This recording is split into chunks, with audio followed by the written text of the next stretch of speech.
Moko kuom josiasa moke kaunti ma Narok kotelnegi kod Governor Patrick Ole Ntutu koro siro paro mar chik mar omenda ma 2024 midhi chwale od bura mamalo kawuono ka giwacho ni paro ma kamano biro konyo oganda jo Kenya.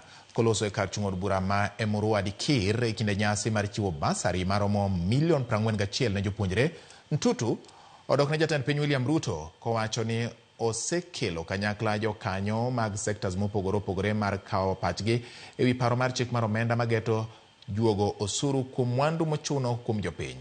Jaod bura ma Emurua Dikir Johana Ng'eno owacho ni twak mosebedo e kind jopiny kod komiti mar od bura mochung' ne weche mag omenda ojiwo lokruok mar moko kuom paro mar solo osuru. Kata kamano, jaod bura mar kaunti ma Narok Rebecca Tonkei ogwenyore kodgi e paro ka ojiwo dwaro mar chwalo chenro mag somo kuom chiwo basari.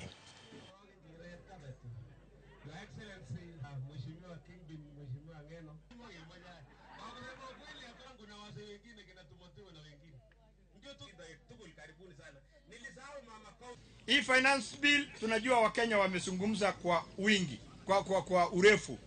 Na wameuliza, kuna taxes imewekwa. Mimi nataka kuambia nyinyi wakaaji wa Emurua Dikir na Wakenya kwa jumla ya kwamba rais wetu William Ruto anawajali. Taxes ni lazima kwa sababu rais wetu anataka kujenga nchi yetu. Hiyo maneno ya watu wengine yenye wanadanganyana kwamba hii finance bill inakuja kupunish watu.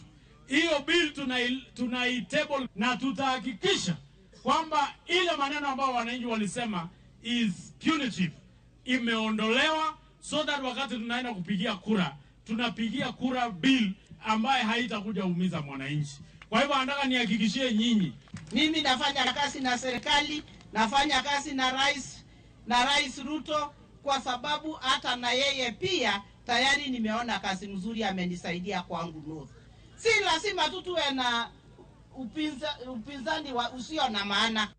Mimi ninaketi katika kamati ya elimu na ninashukuru sana kwa sababu kuna watoto hapa ambao hawakuwa na hopes yoyote ya kwenda shule, lakini kwa sababu ya milioni 41 na milioni ya governor 50 na milioni 7 ya mama county